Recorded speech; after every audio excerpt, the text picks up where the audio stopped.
Baik, bismillahirrahmanirrahim. Assalamualaikum warahmatullahi wabarakatuh. Salam sejahtera bagi kita semua. Halo mahasiswa yang selalu bersemangat.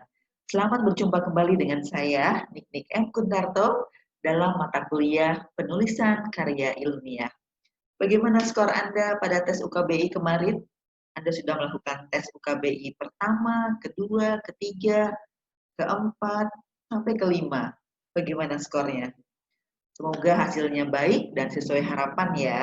Selamat untuk mahasiswa yang sudah mencapai level madya, apalagi yang sudah sanggup mencapai level unggul. Dan jangan patah semangat kepada mahasiswa yang level UKBI-nya masih di bawah madya, terus belajar dan tingkatkan skor UKBI Anda. Ada ungkapan, bahasa kita akan terpuji jika teruji. Dan saya bangga sekali UMN adalah kampus yang peduli pada kemahiran berbahasa Indonesia mahasiswanya dengan memasukkan tes UKBI sebagai bagian dari perkuliahan penulisan karya ilmiah ini. Dan tentunya melalui e-learning, mahasiswa dilatih untuk peduli pada penggunaan bahasa Indonesia, terutama bahasa Indonesia akademik, melalui soal-soal latihan yang ada pada buku karya Ibu Atikah Solihah dari Badan Bahasa. Dan tujuan kegiatan ini adalah agar mahasiswa memiliki kemahiran berbahasa Indonesia minimal pada level unggul, dan ini sesuai dengan peraturan pemerintah nomor 70 tahun 2016 ya, itu melalui Permendikbud. Dan selain itu diharapkan mahasiswa dapat mempersiapkan diri sebelum akhirnya mahasiswa melakukan tes UKBI yang sesungguhnya di Badan Bahasa. Ya, baiklah mahasiswa yang hebat.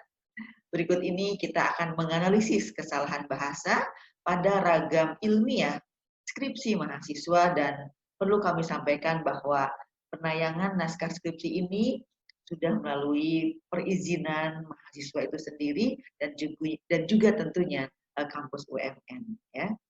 Baik, izinkan sebelumnya saya membagikan tayangan ini ya. Baik, mari kita lihat seperti yang saya jelaskan tadi bahwa hari ini kita akan membahas analisis kesalahan berbahasa skripsi pada layar berikut ini ya. Baik, mari kita lihat. Tolong Anda perhatikan kata-kata yang sudah saya tandai dengan warna kuning ini. Di sini saya tidak akan menjelaskan mengapa ya, karena itu adalah tugas Anda. Jadi tugas Anda di rumah adalah Anda melihat kesalahannya apa, lalu Anda harus mencari alasannya, mengapa ini salah, mengapa ini kata ini saya tandai, dan Anda menjelaskannya harus melalui sebuah alasan yang Anda dapatkan dari UEBI, Pedoman Umum Ejaan Bahasa Indonesia, dan juga KBBI, ya, dari Kamus Besar Bahasa Indonesia. Sebagai contoh, yuk kita sekarang kita lihat, tapi ingat ya, saya tidak akan menjelaskan mengapa. Anda yang harus cari mengapanya. Baik, yang pertama, katanya ini harus digabung dengan kata sebelumnya. Kemudian praktek, harusnya bagaimana? Ya, benar, praktik ya. Kemudian ini online, kemudian nama laman, nama sebuah laman itu menggunakan huruf miring. Ini ada 1, 2, 3, 4, 5 ya, dan semuanya menggunakan huruf miring. Selanjutnya di sini ada saltik atau salah ketik. Menerapakan, harus menerapkan. Mengejelaskan, harusnya menjelaskan. Kemudian menerpakan, harusnya menerapkan ya. Dan itu harus Anda perhatikan baik-baik dan harus Anda perbaiki ya. Lalu selanjutnya, mengapa kata dalam saya beri tanda kuning?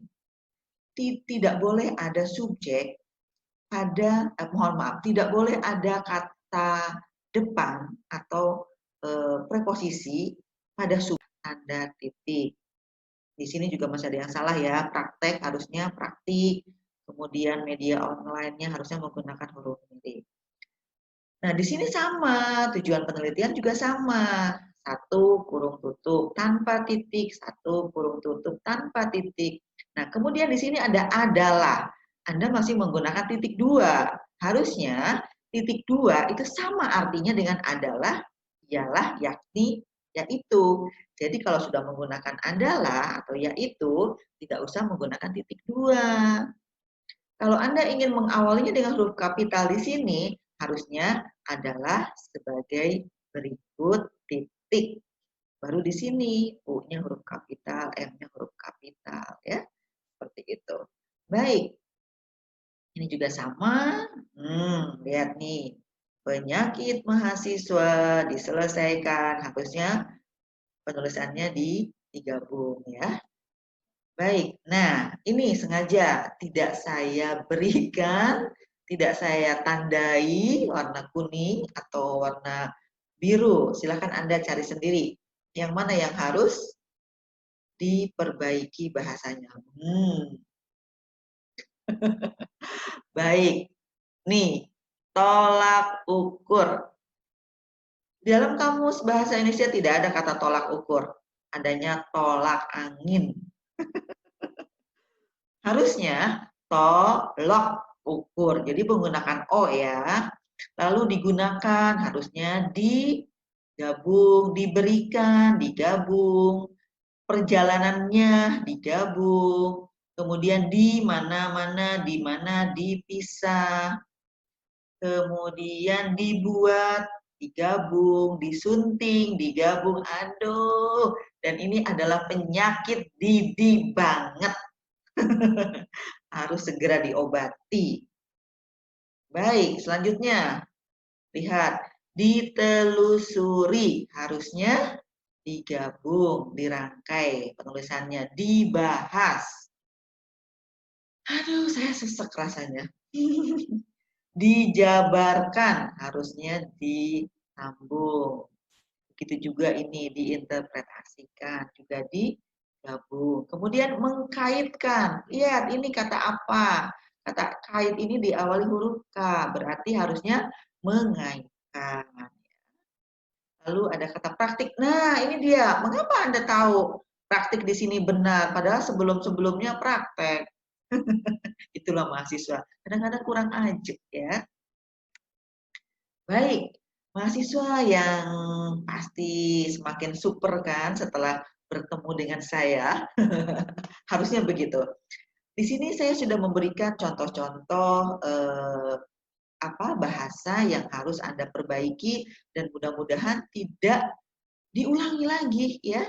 Tadi sekilas Anda sudah tahu bagaimana cara memperbaikinya ya. Dan ingat, ada pertemuan berikutnya, saya tunggu kehadiran Anda sudah dengan menjawab sesuai dengan QEBI dan KBBI. Masih banyak ya.